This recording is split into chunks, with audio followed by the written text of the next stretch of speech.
Hello dear students, आप सभी का मैं दास सर बहुत बहुत स्वागत करता हूं। आज का जो सेशन होने वाला है ये और मोस्ट इम्पॉर्टेंट सेशन है, क्योंकि इससे पहले हम लोग झारखंड में वन और वन के प्रबंधन से संबंधित दो क्लासेस ऑलरेडी ले चुके हैं। और आज का जो है ये थर्ड क्लासेस है। आप रिकॉर्डेड लेक्चर्स भी देख सकते हैं। रिकॉर्डेड लेक्चर्स फॉरेस्ट इन झारखंड क्लास 1 और क्लास 2 आपके ऐप पर भी अवेलेबल है। तो डियर स्टूडेंट्स, आज का सेशन में हम लोग जो है ऑलमोस्ट जो है वन प्रबंधन को भी खत्म कर देंगे। वन से रिलेटेड जो भी फैक्ट्स होगा उसको खत्म कर देंगे। यानी कि मोस्ट इंपॉर्टेंट सेशन है आज का। आज के सेशन से आपके एग्जाम में डेफिनेटली कम से कम 2 क्वेश्चन तो जरूर आ जाएगा। तो जल्दी जल्दी आप लोग सभी को जुड़ जाइए, सेशन स्टार्ट करते हैं।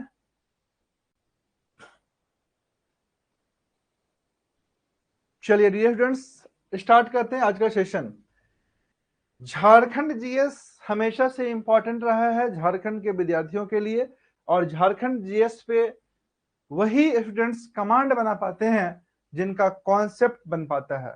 तो अगर आप कॉन्सेप्ट बना लेते हैं तो कमांड ही बन जाएगा, नहीं तो अगर आप सिर्फ रटते रहिएगा तो रटते रहिएगा, भूलते रहिएगा और परेशान होते रहिएगा। तो परेशान नहीं होना है, चीजों को समझना है ताकि वो आसानी से लंबे समय तक दिमाग में रहे।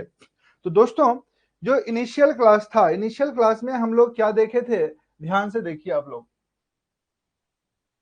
इनिशियल क्लासेस में हम लोग क्या देखे थे, ध्यान से देखिए। उससे पहले आपको बता दें कि जेपीएससी पीटी और मेंस के लिए भी क्लासेस वगैरह सब स्टार्ट हो रहा है।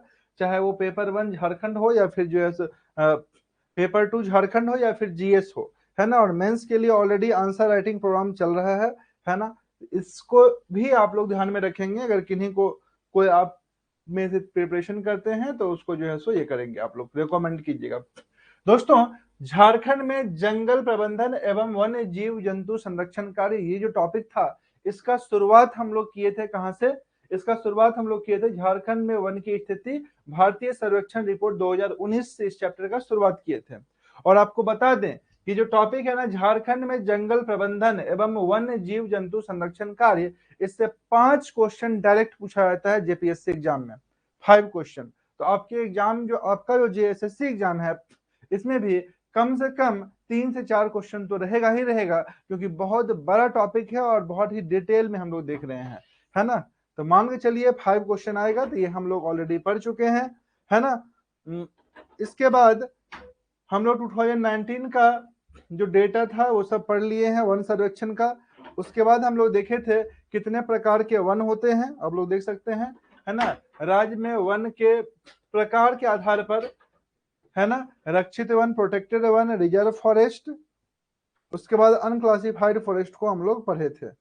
डियर फ्रेंड्स, इसके बाद हम लोग झारखंड में वन प्रदेश को भी पढ़ चुके हैं। उसके बाद झारखंड की वन संपदा, फॉरेस्ट प्रोड्यूसेस को भी हम लोग ऑलरेडी पढ़ चुके हैं, है ना। जिसमें हम लोग लास्ट क्लास मुख्य उत्पाद के बारे में डिस्कस किए थे। साल, महुआ, सेमल, शीशम, सागौन, जामुन, आम, गम्हार, इन सभी चीजों के बारे में लास्ट क्लास हम लोग डिस्कस किए थे। और आज हम लोग बढ़ने जा रहे हैं इससे आगे। क्लियर? ध्यान से समझिएगा। आज का जो टॉपिक है वो है गौण उत्पाद, यानी कि माइनर प्रोड्यूसर्स। और माइनर प्रोड्यूसर्स से हमेशा से एग्जाम में क्वेश्चन आता है, चाहे आता रहा है, चाहे वो जेएसएससी का कोई भी एग्जाम हो या फिर जेपीएससी का कोई भी एग्जाम हो। और कहां से क्या क्वेश्चन आएगा वो आप ध्यान से समझिएगा, आपके दिमाग में सारा का सारा सेट हो जाएगा। एक्स्ट्रा एफर्ट लगाने की जरूरत नहीं है। दोस्तों, ये जो मुख्य उत्पाद है, ये मुख्य उत्पाद जो है ना, ऑलरेडी आप मुख्य उत्पाद से रिलेटेड चीजों को ऑलरेडी आप समझ चुके हैं, हम लोग देख चुके हैं, है ना। पीडीएफ शायद अभी तक आप लोगों को नहीं मिला है, तो पीडीएफ आज आप लोगों को मिल जाएगा, है ना। या तो व्हाट्सएप पर मिल जाएगा, है ना, या फिर जो है सो ऐप पर अवेलेबल करवा दिया जाएगा। ठीक है, तो चलिए आज हम लोग डिस्कस करने जा रहे हैं डियर स्टूडेंट्स। आज का जो टॉपिक है वो है गौण उत्पाद, है ना। गौण उत्पाद यानी कि माइनर प्रोड्यूसर्स, गौण उत्पाद यानी कि माइनर प्रोड्यूसर्स हम लोग डिस्कस करने जा रहे हैं। आप लोग सभी को ध्यान से समझिए, ध्यान से समझिए। गौण उत्पाद क्या होता है, माइनर प्रोड्यूसर्स क्या होता है ना। ध्यान से समझिए यहां से क्या क्या क्वेश्चन बन सकता है। इसमें सबसे प्रमुख जो है ना वो है लाह। सबसे प्रमुख क्या है दोस्तों? वो है लाह। लाह, जिसको LAC लाख भी बोला जाता है।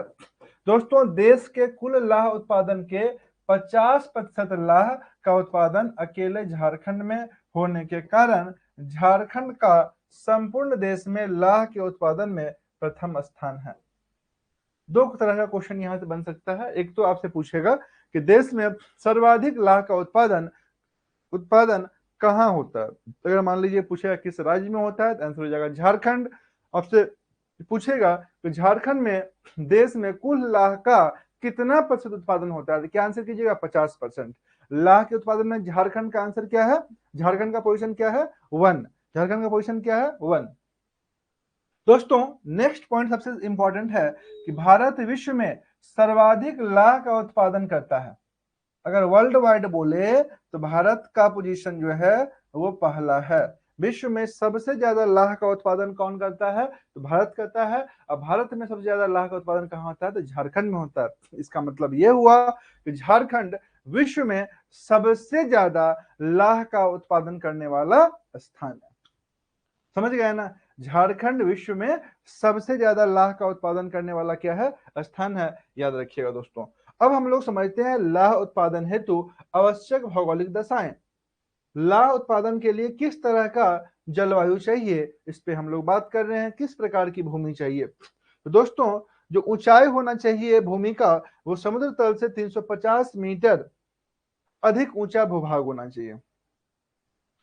समुद्र तल से 350 मीटर ऊंचा भूभाग होना चाहिए। ठीक है। तापमान जो होना चाहिए वो 12 डिग्री सेंटीग्रेड तक होना चाहिए, है ना। और जो वर्षा होना चाहिए, है ना, वो 150 सेंटीमीटर से कम होना चाहिए। 150 सेंटीमीटर से कम होना चाहिए। ठीक है।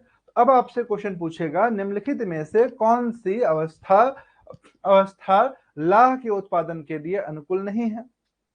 अनुकूल नहीं है ना। दे देगा, पहला अवस्था दे देगा आपका कि समुद्र तल से ऊंचाई 350 मीटर के आसपास होना चाहिए। पहला अवस्था दिया। दूसरा दिया ऑप्शन ये था आपका ए, है ना। दूसरा कंडीशन था कि तापमान 4 डिग्री सेंटीग्रेड से कम होना चाहिए, है ना।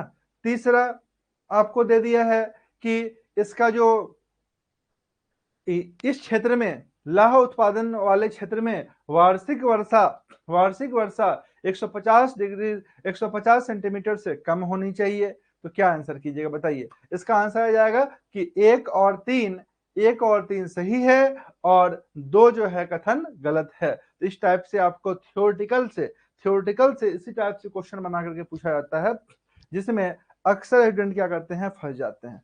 समझ गए ना। तो आपको क्या करना है, आपको समझना है, इस चीजों को समझ जाइएगा तो क्वेश्चन आसानी से कर लीजिएगा। ठीक है, कोई दिक्कत नहीं है। चलिए आगे बढ़ते हैं।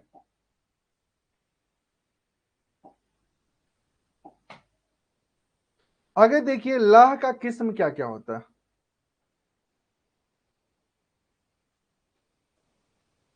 हाँ जी, लाह का किस्म देखते हैं।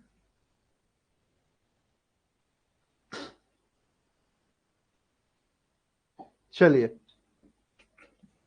अभी तक आपको क्या बताएं, अभी तक आपको बताएं कि विश्व में झारखंड लाह के उत्पादन में नंबर 1 है ना।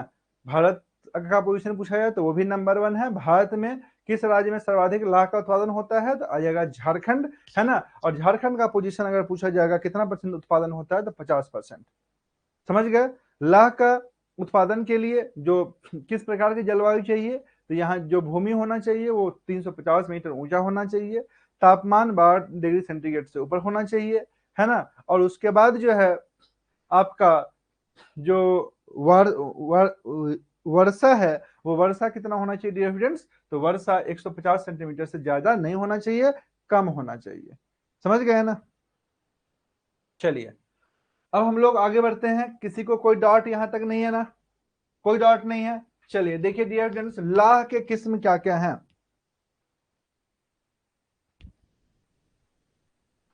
देखिए एक चीज को ना 2 बार 3 बार रिपीट कीजिए, समझ गए ना, समझने की कोशिश कीजिए पढ़ते वक्त, है ना।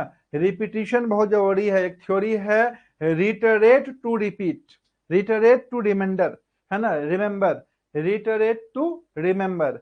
रिमेंबर यानी कि याद रखने के लिए रिपीटिशन क्या होता है, जरूरी होता है। क्योंकि बार बार बोलने से थॉट हो जाता है कॉन्क्रीट, और इसलिए रिकॉल वैल्यू बढ़ाने के लिए जरूर करें रिपीट, है ना। रिकॉल वैल्यू बढ़ाना है तो रिपीट करना जरूरी है। लाह के किस्म, लाह का देखिए 4 किस्म होता है, एक वैसाखी लाह, दूसरा जेठवी लाह, तीसरा कतकी लाह और चौथा अगहनी लाह। समझ गए ना। अलग अलग मौसम के आधार पर क्या किया गया है, लाह का नाम रखा गया है, लाह के प्रकार का नाम रखा गया है। वैसाख मौसम का लाह को वैसाखी लाह बोलते हैं। जेठ जेठ के महीने का जो जो लाह उत्पादन होता है उसको जेठवी लाह बोलते हैं, है ना। याद रखिएगा झारखंड में कुल लाह उत्पादन का 82% वैसाखी लाह से प्राप्त होता है। कितना परसेंट, 82%, 82% किस लाह से प्राप्त होता है, वैसाखी लाह, है ना। लेसिफर लक्का लाह का कीड़ा को बोलते हैं, लाह का कीड़ा का क्या नाम है, लेसिफर लक्का, एग्जाम में पूछ चुका है। से लाह का उत्पादन होता है। झारखंड में इन कीड़ों का सर्वाधिक बेर, पलाश और कुसुम के वृक्षों पर पाला जाता है ना। कहाँ पाला जाता है इन कीड़ों को, सर्वाधिक बेर, पलाश और कुसुम के वृक्षों पर इन कीड़ों को पाला जाता है, जिससे हमें लाह मिलता है। क्लियर। लाह के कीड़ों को क्या बोला जाता है, लेसिफर लक्का, क्या बोला जाता है, लेसिफर लक्का, याद रखिएगा। झारखंड में लाह उत्पादन के प्रमुख क्षेत्र कौन से हैं, पहला तो है खूंटी रांची जिला, दूसरा है गढ़वा पलामू लातेहार क्षेत्र, तीसरा है सिंहभूम क्षेत्र, चौथा है संथाल परगना क्षेत्र और पांचवा है हजारीबाग जिला। लगभग संपूर्ण झारखंड में जो है क्या मिलता है, लाह आपको मिल जाएगा, है ना। यहाँ पे देखिए आप खूंटी रांची हो ही गया, पलामू, है ना, खूंटी रांची हो ही गया, दक्षिणी छोटा नागपुर, उसका गढ़वा पलामू लातेहार हो ही गया, पलामू जिला, है ना, पलामू वाला एरिया, सिंहभूम हो ही गया, संथाल परगना हो ही गया, हजारीबाग हो ही गया, उत्तरी छोटा नागपुर, है ना। तो लगभग सब प्रमंडल में क्या होता है, लाह का उत्पादन होता है झारखंड में।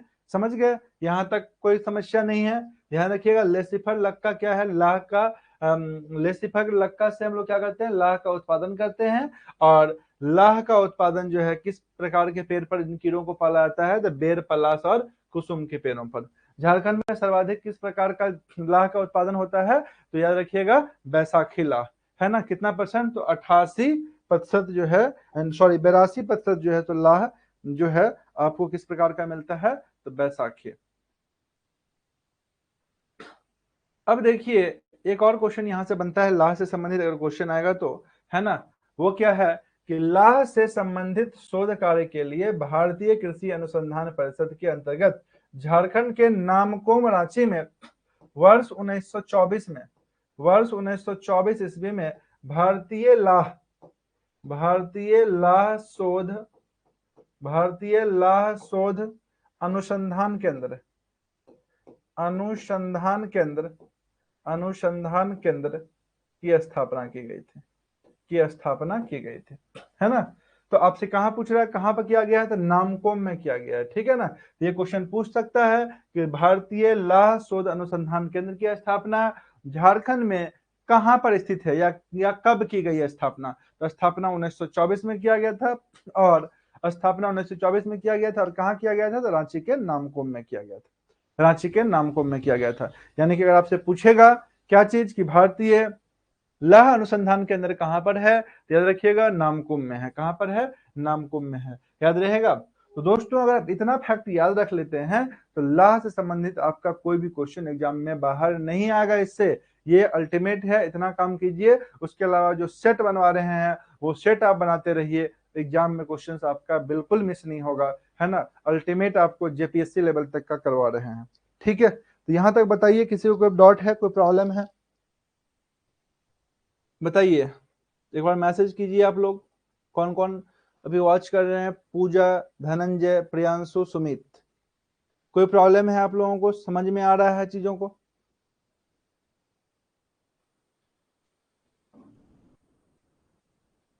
नो प्रॉब्लम नो डाउट, चलिए बहुत बढ़िया, है ना।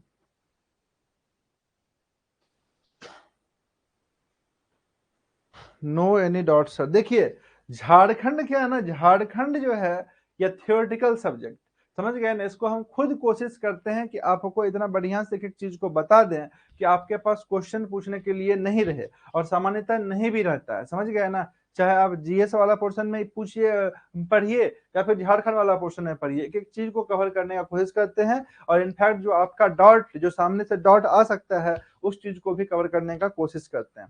समझ गए ना। तो साधारणतया जो जनरल डॉट होता है वो तो खत्म हो जाता है। समझ गए। तो थोड़ा बहुत अगर जो डॉट होता है ना, वो डॉट हो आ जाता है कहाँ, मैथ्स वाले सेक्शन में। समझ गए। जब आप मैथ्स पढ़ते हैं तो वहां पर क्या होता है कि सभी एविडेंस का लेवल अलग अलग होता है ना। तो वहां पर क्या होता है, किसी को गुना करने नहीं आ रहा है सही से, काटने नहीं आ रहा है फास्ट, तो वहां पर क्या होता है कि गड़बड़ हो जाता है ऑनलाइन वाला सेशन में, है ना। ऑफलाइन वाले सेशन में तो आप तो हमारे सामने रहते हैं, तो कोई दिक्कत ही नहीं होता है। ठीक है। तो डियर स्टूडेंट्स, ऑफलाइन वाला सेशन में, है ना, आपको मैथ्स वगैरह से में तो कोई दिक्कत नहीं होगा, है ना। तो आप जो थियोरेटिकल सब्जेक्ट है उसको ऑनलाइन कीजिए ऑफलाइन कीजिए, कुछ फर्क नहीं पड़ता है ना। लेकिन अगर आप मैथ्स हो गया, रीजनिंग हो गया, है ना, मैथ्स हो गया, रीजनिंग हो गया, अगर आप रांची में रहते हैं तो इसका आप ऑफलाइन क्लासेस भी कर सकते हैं। ऑफलाइन क्लास, हमारा जो इंस्टीट्यूट है उसका नाम है maths magic centre. Maths magic centre, याद रखिएगा। अपने जो जो भी फ्रेंड वगैरह है उन्हें भी रिकमेंड करेंगे, है ना, जो रांची में है। लगातार रिजल्ट आता है, अभी भी जो है सो परसों रिजल्ट आया है रात 11 बजे एसएससी का, और एसएससी सीजीएल में भी कई स्टूडेंट जो है सो क्वालिफाई हुए हैं। ठीक है।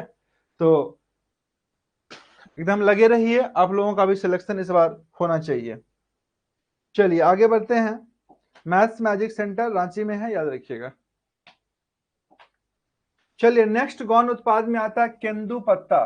केंदु पत्ता से भी दोस्तों क्वेश्चन आता है ना। केंदु पत्ता आप लोग देखे भी होंगे, नाम भी सुने होंगे।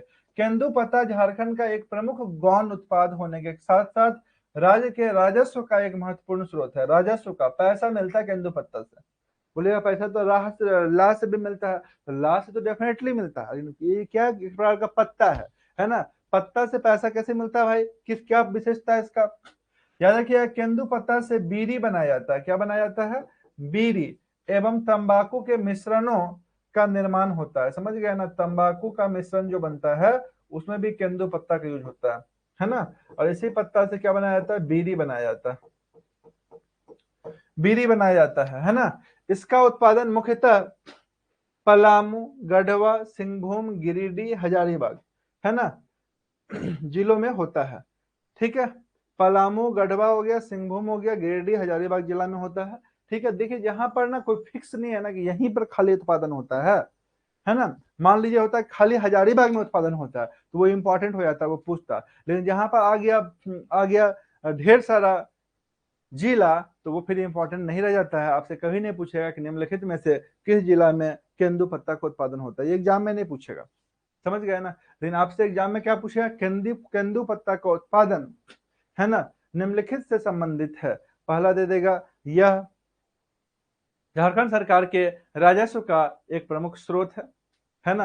राजस्व का एक प्रकार का स्रोत है, तो ये सही बात है। दूसरा बोलेगा इस पत्ता से बीड़ी बनाया जाता है, ये भी सही है। इस पत्ता से तंबाकू का मिश्रण भी तैयार किया जाता है, ये भी सही है। इसी टाइप से आपसे क्वेश्चन पूछेगा, है ना। वर्ष 2016 में झारखंड राज्य केंदु पत्ता नीति 2015 बनाया गया था, है ना। झारखंड राज्य केंदु पत्ता नीति 2015 कब बनाया गया था, 2016 में। याद रखिएगा, नीति का कौन सा है, 2015, बनाया कब गया था, 2016, है ना, क्योंकि 2016 में ये अप्रूव हुआ था। तो बहुत सारे एविडेंस सोचते हैं कि नीति 2015 है तो 2015 में बनाया होगा, 2015 क्लिक कर देते हैं, तो वो काम नहीं करना है ना। कब तैयार किया गया था इसको, 2015 नहीं, 2016, 2016 याद रखिएगा, है ना, को अधिसूचित किया गया था, जिसका प्रमुख उद्देश्य था केंदु पत्ता व्यापार में ठेकेदारों की भूमिका को खत्म करना एवं केंदु पत्ता संग्रहित करने वाले मजदूरों को उचित मजदूरी मिले। तो यहाँ पे 2-3 पॉइंट आपको बताएं। केंदु पत्ता एक केंदु पत्ता झारखंड सरकार के राजस्व का भी एक स्रोत है। दूसरा क्या बताएं केंदु पत्ता के बारे में, बताइए। केंदु पत्ता के बारे में आपको बताएं कि इससे बीड़ी बनाया जाता है, इसको तंबाकू के मिश्रण के रूप में भी यूज किया जाता है। तीसरा चीज बताएं, केंदु पत्ता से रिलेटेड जो अधिनियम है, झारखंड राज्य केंदु पत्ता नीति 2015 इसको कब अधिसूचित किया गया था? तो 2016 में अधिसूचित किया गया था। याद रखिएगा, इससे बाहर कुछ नहीं आएगा। इतना अगर कवर कर लिए तो एग्जाम में आप क्वेश्चन को अटेम्प्ट करके आइएगा, एग्जाम में आपका क्वेश्चन नहीं छूटेगा दोस्तों। समझ गए ना? चलिए आगे बढ़ते हैं। आगे देखिए, नेक्स्ट है तसर मलबरी रेशम। देखिए इससे भी क्वेश्चन एग्जाम में आता है, मोस्ट इंपॉर्टेंट है तसर मलबरी रेशम। तसर मलबरी रेशम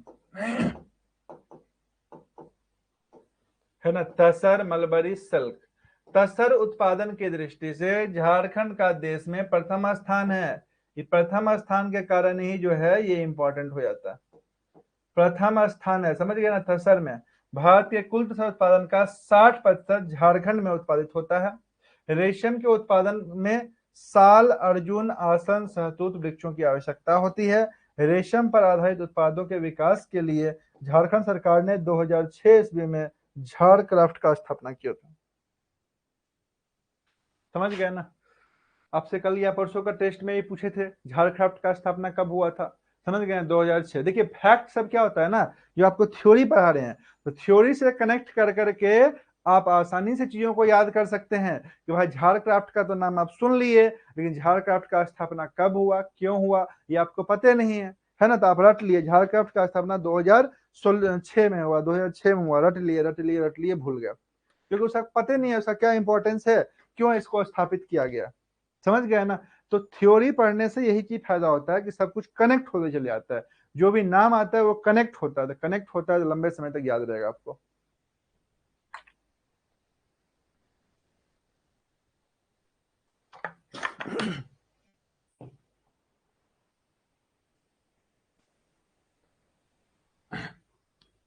हाँ जी, क्या बताएं आपको कि तसर रेशम के उत्पादन में झारखंड का पूरे भारत में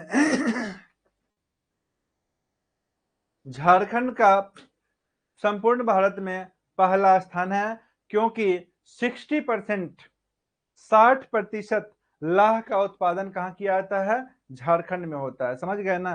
तसर रेशम का उत्पादन, याद रखिएगा, तसर रेशम का उत्पादन। लाह कितना? 50%। लाह के लिए लातेहार का टोरी क्षेत्र भी फेमस है, वर्ल्ड फेमस है। समझ गए ना? वो हमको लगता है मिसिंग था वहां पर।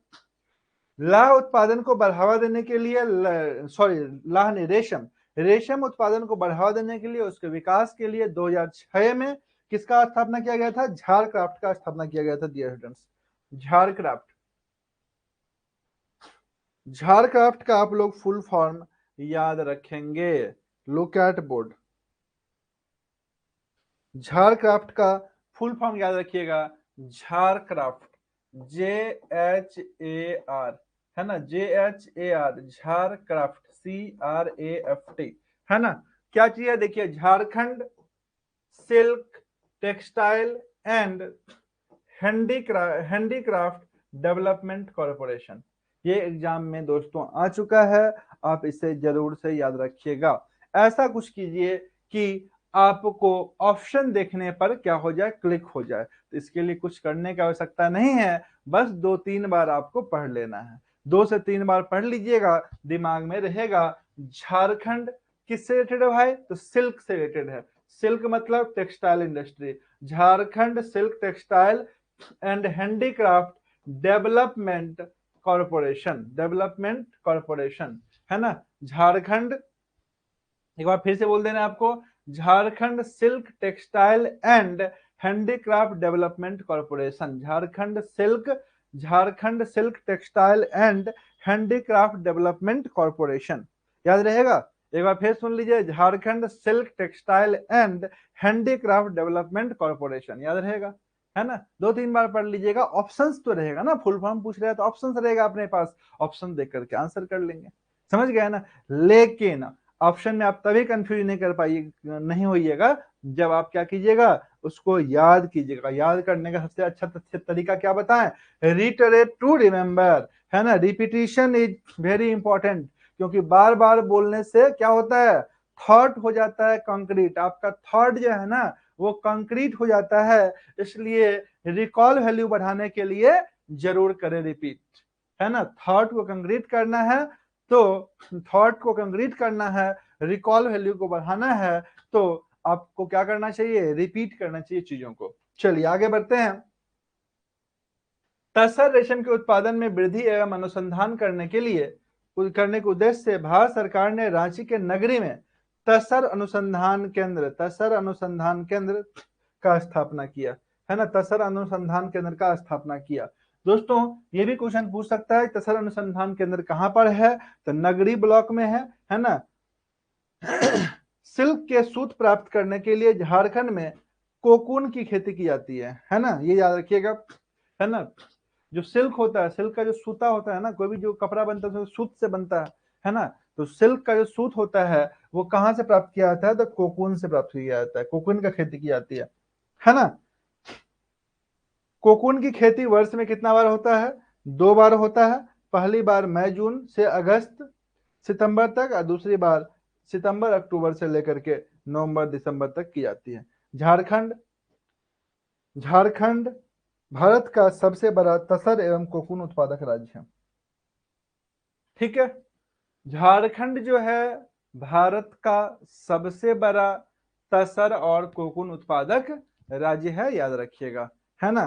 तसर रेशम के संवर्धन के लिए कहां पर खोला गया अनुसंधान केंद्र, नगरी में खोला गया है ना। याद रखिएगा कोकून से ही रेशम का सूत को प्राप्त किया जाता है, जिसका सर्वाधिक उत्पादन भारत में कहां होता है, याद रखिएगा झारखंड में होता है। ठीक है, 2 और इंपॉर्टेंट है जो कि आपसे पूछ सकता है ना। पहला है हेनार हनी, क्या चीज है, हेनार हनी। हेनार हनी क्या है, बहुत अजीब गरीब नाम है, याद रखिएगा। हेनार हनी क्या है, तो हेनार हनी लातेहार जिला के गारू प्रखंड के हेनार, मारोमार, बारेगढ़ और कोटाम आदि गांवों में प्राकृतिक मधुमक्खी के छत्तों से मधु प्राप्त किया जा रहा है, जिसका नाम हेनार मधु रखा गया। ठीक है, लातेहार जिला का गारू ब्लॉक जो है ना, लातेहार जिला का गारू ब्लॉक, जो लातेहार होंगे, है ना, वो लोग जानते होंगे नाम हेनार हनी, ये है, फेमस है उधर, है ना। तो लातेहार जिला के एक गारू ब्लॉक है, उसी में एक गांव पड़ता है हेनार गांव, उसी के नाम पर वहां पर चूंकि मधुमक्खी का पालन किया जाता है ना, प्राकृतिक रूप से, तो उसी के नाम पे हनी मतलब होता है आपका मधु, है ना। तो उसी के नाम पे चूंकि मधुमक्खी पालन होता है, तो हेनार गांव का नाम हो गया, हनी हो गया मधु, है ना। हेनार गांव से मधु प्राप्त किया जाता है प्राकृतिक रूप से, इसलिए नाम क्या पड़ा है, हेनार हनी, है ना। तो हेनार गांव के अलावा भी वहां पर 3-4 गांव है, मारोमार, बारेगढ़, कोटाम, इस सब से क्या किया जाता है, प्राकृतिक रूप से मधुमक्खी जो है, मधुमक्खी के छत्ते से मधु निकाला जाता है। चूंकि ये व्यापक स्तर पे हो रहा है कार्य, इसलिए ये कार्य जो है सो क्या हो रहा है, लाइमलाइट में आया है, फेमस हुआ है ये जगह हेनार हनी के नाम से, समझ गए। वैसे तो आपको गांव घर में मधुमक्खी का छत्ता आपको मिल ही जाएगा। आप देखिए कि मधुमक्खी के छत्ता से छत्ते काट के ले आता है ना, अब बेचते रहता है मधु। लेकिन यहाँ पर क्या हो रहा है, व्यापक स्तर पे हो रहा है, व्यापक स्तर पे मधुमक्खी का ही पालन किया जाता है, मधुमक्खी के छत्ते से क्या निकाला जाता है, मधु निकाला जाता है, और उसका पैकेजिंग करके क्या किया जाता है, उसको सेल किया जाता है। नेक्स्ट है चकुलिया काजू। चकुलिया बाबू जगह का नाम है ना। चकुलिया से क्या बनाया जाता है, काजू बनाया जाता है। चकुलिया काजू जमशेदपुर वन प्रमंडल के चकुलिया क्षेत्र में काजू के वृक्षों का रोपण किया गया था, है ना। वर्तमान समय में यहाँ से 4000 से 5000 क्विंटल काजू के फल प्राप्त किए जा रहे हैं, है ना। याद रखिएगा झारखंड में काजू जो है ना, काजू का सामान्यतः उत्पादन नहीं होता था, समझ गए ना। लेकिन जमशेदपुर का चकुलिया जो क्षेत्र है ना, पूर्वी सिंहभूम में पड़ता है, इस चकुलिया से क्या निकला,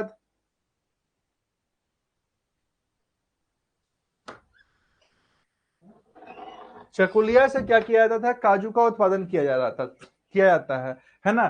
काजू का वहां पर बहुत सारा पेड़ लगाया गया है, और चूंकि ये भी व्यापक स्तर पे हो रहा है, 4000 से 5000 क्विंटल काजू कम नहीं होता है, 4000 से 5000 क्विंटल काजू प्रतिवर्ष वहां से उत्पादन हो रहा है, इसलिए ये जगह भी लाइमलाइट में आया है। यानी चकुलिया जो है किस चीज के लिए प्रसिद्ध हुआ है, काजू उत्पादन के लिए, काजू उत्पादन के लिए। हेनार गांव किस चीज के लिए फेमस हुआ है, तो मधुमक्खी पालन और मधु के उत्पादन के लिए, समझ पा रहे हैं। दोस्तों ये था आपका क्या चीज, गौण उत्पाद, है ना, माइनर प्रोड्यूसर्स। तो minor producers I hope so कि आप समझ भी गए होंगे और आपके दिमाग में भी सब कुछ सेट हो गया होगा, कहीं कोई दिक्कत नहीं है।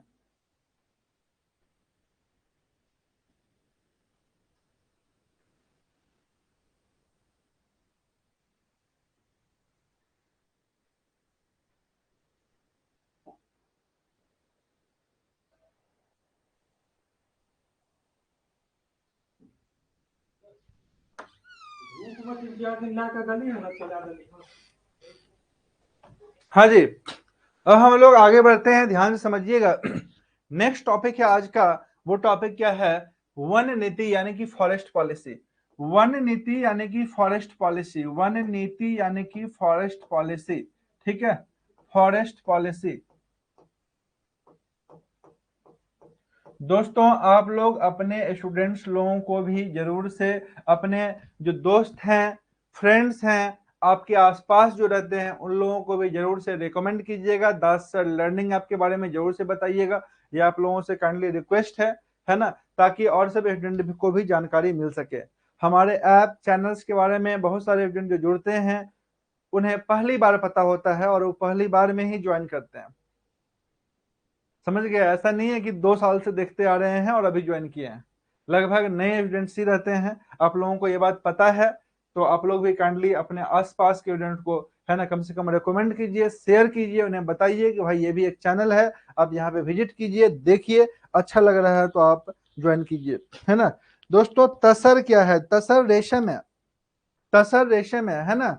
आप जो है ना जब जाइएगा कपड़ा दुकान पे, तो वहां पे बोलिएगा तसर सिल्क दीजिए, तसर सिल्क का कपड़ा दीजिए, तो दिखाएगा तसर सिल्क जो है ना, कोकून से जो है सो सूत्र का निर्माण किया जाता है और उसी से जो है सो बनता है, ठीक है। चलिए, तो काइंडली आप लोग क्या करेंगे, शेयर करेंगे, अपने आसपास बताएंगे, है ना, और नहीं कुछ तो शेयर तो कर ही दिया कीजिए चीजों को, है ना।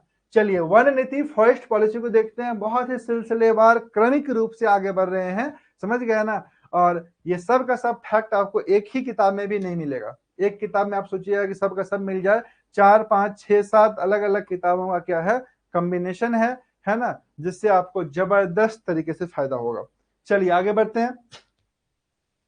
स्वतंत्र भारत की प्रथम वन नीति दोस्तों 1952 में बनी थी, पूछता है ना, पूछता है, जिसके तहत किसी भी क्षेत्र में वनों की आदर्श सीमा 33% कुल क्षेत्रफल का तय किया गया था, ठीक है। आपसे पूछ सकता है कि स्वतंत्र भारत का पहला वन नीति कब बना था, तो 1952, पहला वन नीति कब बना था, 1952 में बना था, समझ गए ना। और पूछेगा कि इसके तहत आदर्श सीमा कितना तय किया गया था, तो दोस्तों उस क्षेत्र के कुल क्षेत्रफल का 33% आदर्श सीमा तय किया गया था, है ना। यानी कि झारखंड का जो कुल क्षेत्रफल है, उसका 33% वन होना चाहिए झारखंड में, जो कि अभी वर्तमान समय में नहीं है, समझ गए ना। वनों के दोहन को रोकने तथा इसके परितंत्र को संरक्षित करने के उद्देश्य से राष्ट्रीय वन नीति 1988, राष्ट्रीय वन नीति 1988 की घोषणा की गई, जो प्रथम वन नीति 1952 का ही संशोधित स्वरूप था, है ना। झारखंड में कुल क्षेत्रफल का 29.62 ये 62 पे फोकस करना बाबू, 62 पर भाग पर वन है, जो कि वनों की आदर्श सीमा 33% से कुछ कम है। तो दोस्तों दूसरा राष्ट्रीय वन नीति आया 1988 में, राष्ट्रीय वन नीति 1988। तो 1988 का जो वन नीति है वो 1952 का वन नीति का ही क्या है, संशोधित रूप था, समझ गए। उसी में 1952 का नीति में ही कुछ संशोधन करके क्या लाया गया था, दूसरा वन नीति लाया गया था 1988 में, समझ गए। और वर्तमान समय में अगर झारखंड की बात करें, तो झारखंड में 29.62% वन पाया जाता है, कितना परसेंट, 29.62% वन पाया जाता है, जो कि आदर्श सीमा 33% से क्या है, कम है, यानी कि झारखंड में भी वन क्या है, कम है। अब देखिए इसमें क्या क्या बोला गया है, ध्यान दीजिएगा, क्वेश्चन पूछ सकता है, और ये सब क्वेश्चन जो पूछेगा ना, तो आमतौर पे स्टूडेंट सब चीजों को पढ़ते नहीं है ना। आमतौर पे यहाँ पे कुछ फैक्ट्स मिलता नहीं है, तो पढ़ते नहीं है, तो क्वेश्चन छूट जाता है। और आपको याद होना चाहिए, पता होना चाहिए कि वन नीति क्या है, वन नीति क्या है, अगर पता रहेगा तभी तो आप एग्जाम में बना पाइएगा। तो आप सिर्फ अभी क्या है कि ऑनलाइन क्लासेस कर रहे हैं, तो ऑनलाइन क्लासेस कर रहे हैं तो आप सुन तो रहे हैं एटलीस्ट, और आप बैठ करके 2 घंटे एक थोड़ा देर पढ़िएगा, बोर हो जाइएगा। हाँ, अगर आपको रटने के लिए बोला जाए तो आप रट लीजिएगा, लेकिन थियोरटिकल चीज जो है ना, आप पढ़िएगा थोड़ा देर तो बोर हो जाइएगा, है ना। इतिहास आप पढ़ते हैं 4 पेज, आपका बोरिंग स्टार्ट हो जाता है, मतलब आप छोड़ देते हैं 4 पेज 5 पेज पढ़ने के बाद, समझ गए ना। लेकिन वही अगर इंटरेस्ट बना हुआ रहेगा तो आप 50 पेज ही पढ़ लीजिएगा, आपको कुछ फर्क नहीं पड़ेगा, तुरंत पढ़ लीजिएगा। किस तरह से? जिस तरह से कॉमिक्स पढ़ते हैं। राज्य में वनों को 33% की आदर्श सीमा से अधिक करने के उद्देश्य से झारखंड सरकार ने वन नीति बनाई, है ना, जिसमें निम्न बातों का उल्लेख किया गया है। झारखंड सरकार के वन नीति में क्या क्या बात का उल्लेख किया गया है, ध्यान रखिएगा, क्वेश्चन यहां से आता है। पहला, प्रत्येक गांव में एक वन समिति होगी। क्या होगी भाई? वन समिति, जिनमें प्रत्येक परिवार का एक सदस्य शामिल होगा। ध्यान रखिएगा, पूछेगा निम्नलिखित में से किन बातों का उल्लेख, किन बातों का उल्लेख झारखंड सरकार के या झारखंड के वन नीति में किया गया है? किन किन बातों का उल्लेख झारखंड के वन नीति में किया गया है? पहला चीज क्या बोला कि प्रत्येक गांव में एक वन समिति होगा, है ना, तो ये बात तो सही है। दूसरा बोला कि जिसमें एक सदस्य, कम से कम एक सदस्य परिवार का उसमें शामिल होगा, है ना। ग्रामीणों की आवश्यकता अनुसार वृक्षारोपण किया जाएगा। ग्रामीणों की आवश्यकता अनुसार क्या किया जाएगा? वृक्षारोपण करने के लिए बोला जाएगा।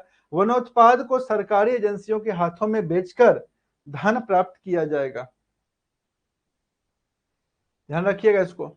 वनोत्पाद जो है, जो वन से जो हम लोगों को उत्पाद मिल रहा है ना, उसको कहां बेचा जाएगा? तो दोस्तों प्राइवेट में नहीं बेचा जाएगा, उसको बेचा जाएगा सरकारी एजेंसी के द्वारा। सरकारी एजेंसी उसको खरीदेगा और जो उसका उचित मूल्य होगा सरकार के द्वारा जो तय किया जाएगा, है ना, वो उसको भुगतान किया जाएगा ग्रामीणों को। समझ गए ना, ये वन नीति में बोला गया है। और पूरे राज्य में लगभग 200 वन समितियों का गठन किया गया है ना। यानी एक गांव में एक समिति होना चाहिए, लेकिन याद रखिएगा वर्तमान समय में पूरे झारखंड में लगभग 200 वन समिति जो है सो बन के तैयार है। ठीक है, तो याद रखेंगे यहां तक आप लोग। वन नीति हो गया, अब आगे क्या है? आगे समझिए झारखंड में वन प्रबंधन।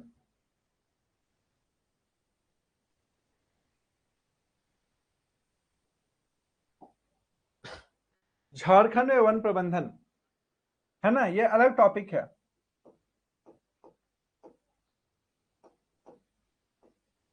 झारखंड में वन प्रबंधन दोस्तों ये अलग टॉपिक है, ध्यान से देखिएगा, ध्यान से समझिएगा, है ना। और जो भी फैक्ट्स मिलेगा उसे भी साथ में याद करने का कोशिश कीजिएगा। झारखंड में वन प्रबंधन से संबंधित क्या क्या क्वेश्चन आएगा, है ना, वन प्रबंधन क्या होता है, इसी चीज को हम लोग समझने जा रहे हैं, है ना। वन प्रबंधन मतलब फॉरेस्ट का मैनेजमेंट, फॉरेस्ट का मैनेजमेंट से संबंधित क्या किया गया।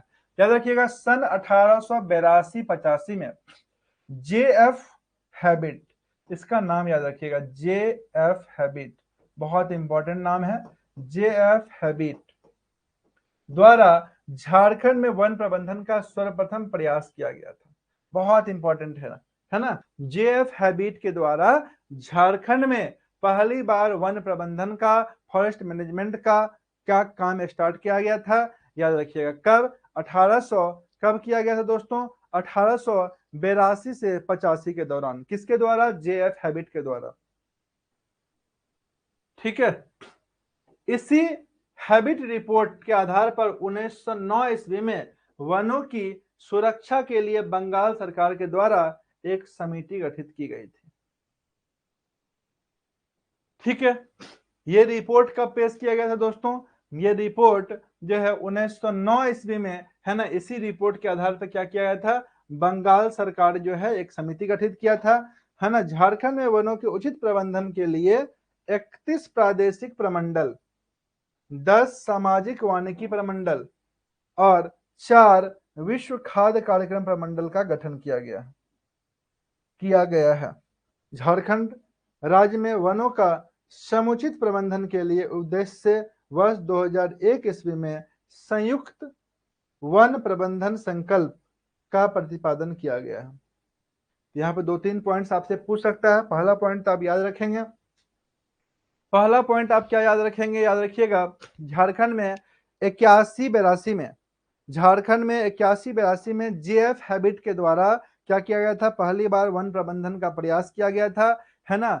1909 ईस्वी में इसी के आधार पर जो है बंगाल सरकार क्या किए थे, बंगाल सरकार जो है सो एक समिति का गठन किया, है ना। क्या किया, एक समिति का दोस्तों गठन किया, याद रखिएगा, है ना। और झारखंड में वनों के उचित प्रबंधन के लिए 31, है ना, कितना 31 प्रादेशिक प्रमंडल, उसके अलावा याद रखेंगे 31 प्रादेशिक प्रमंडल के अलावा, है ना, याद रखिएगा 10 सामाजिक वानिकी प्रमंडल और 4 विश्व खाद्य कार्यक्रम प्रमंडल का गठन किया गया, है ना। 2001 ईस्वी में समुचित वन प्रबंधन संकल्प का भी, संयुक्त वन प्रबंधन संकल्प का भी प्रतिपादन किया गया, मतलब लाया गया 2001 में।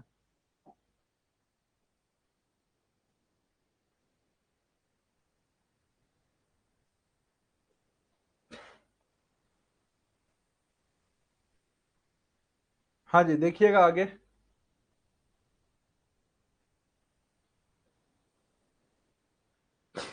हाँ, मुख्यमंत्री जनवन योजना की शुरुआत 2016 में किया गया था, कई बार एग्जाम में आ चुका है। निजी वन भूमि पर वृक्षारोपण के लिए की गई, इसके तहत लाभुकों को प्रोत्साहन राशि दिया जाएगा, है ना। तो यहाँ से पूछ सकता है जनवन योजना, मुख्यमंत्री जनवन योजना की शुरुआत कब की गई, याद रखिएगा 2016।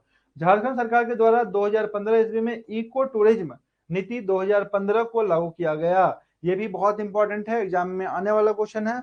इको टूरिज्म नीति, है ना, इको टूरिज्म पॉलिसी कब लागू किया गया, 2015 में लागू किया गया, जिसका उद्देश्य आम लोगों में वन एवं वन्य प्राणियों के संरक्षण के प्रति लगाव एवं जागरूकता उत्पन्न करना था। Eco tourism policy 2015, eco tourism policy 2015 कब लाया गया था, याद रखिएगा 2015 में ही लाया गया था। कब लाया गया था, 2015 में ही लाया गया था। झारखंड राज्य में कैंपा, ध्यान रखिएगा कैंपा को 2009 में अधिसूचित किया गया था, है ना। कैंपा को 2009 में अधिसूचित किया गया था। कैंपा का गठन निम्न उद्देश्यों से किया गया, है ना। प्राकृतिक वनों का प्रबंधन करना, वन्य जीव का संरक्षण करना और आधारभूत संरचना का विकास करना। ठीक है, ये भी क्वेश्चन बार बार एग्जाम में आने वाला है। कैंपा का गठन कब किया गया था, 2009। दूसरा मोस्ट इंपॉर्टेंट क्वेश्चन बनता है कैंपा का फुल फॉर्म क्या है ना। याद रखिए compensatory afforestation fund management and planning authority, है ना। सी से हो गया कॉम्पनसेटरी, ए से हो गया अफॉरेस्टेशन, है ना, फंड मैनेजमेंट एम से हो गया, है ना, प्लानिंग अथॉरिटी। शहरी क्षेत्रों में अवस्थित पार्कों के प्रबंधन एवं विकास के लिए झार पॉक्स का गठन किया गया है। झार पॉक्स का गठन क्यों किया गया है, याद रखिएगा झार पॉक्स का गठन किया गया है शहरी क्षेत्र में जो भी पार्क हैं उसका प्रबंधन और रखरखाव के लिए। ठीक है, प्रबंधन और रखरखाव के लिए झार पॉक्स का गठन किया गया है। कैंपा का फुल फॉर्म याद रखिएगा डियर स्टूडेंट्स, क्वेश्चन आ सकता है यहाँ से। कैंपा का फुल फॉर्म याद रखेंगे, यहाँ से क्वेश्चन आ सकता है ना।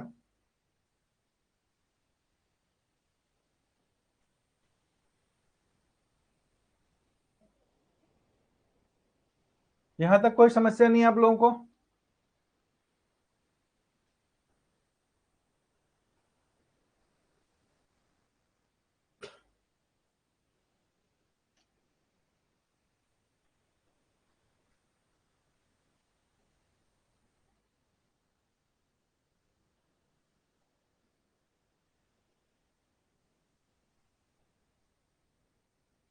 ये मैप्स आप लोगों को लास्ट क्लास डिस्कस किए थे, मैप के बारे में, है ना।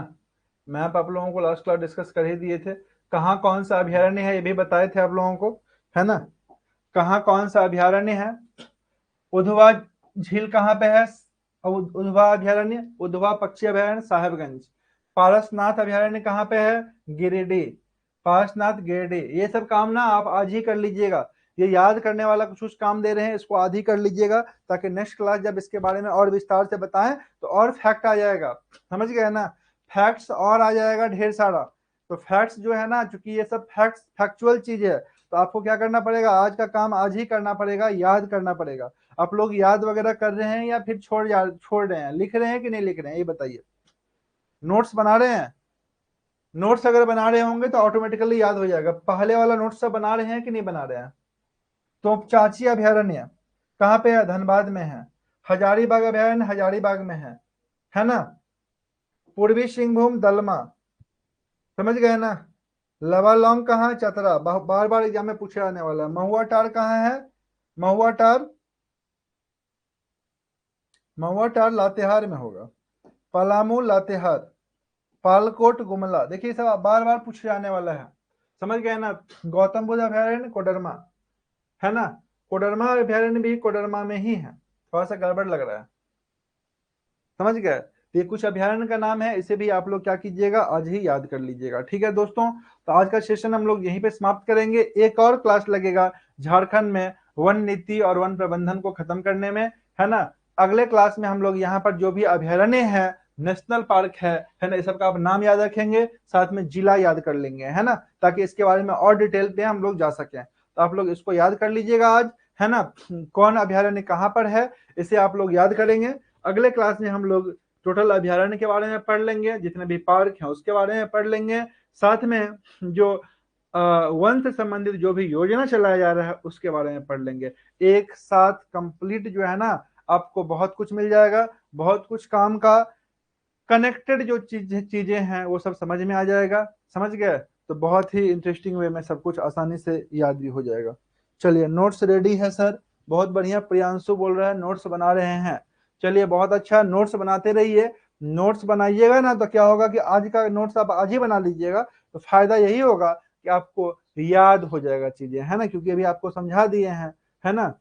तो पीडीएफ आज जरूर से शेयर कर देंगे, है ना? आप लोग जो है ना 11-12 बजे तक हमको लगता है पीडीएफ शेयर करवा दिया जाएगा, है ना? तो आप लोग 12 बजे के बाद नहीं मिलेगा तो मैसेज भी कर सकते हैं, है ना?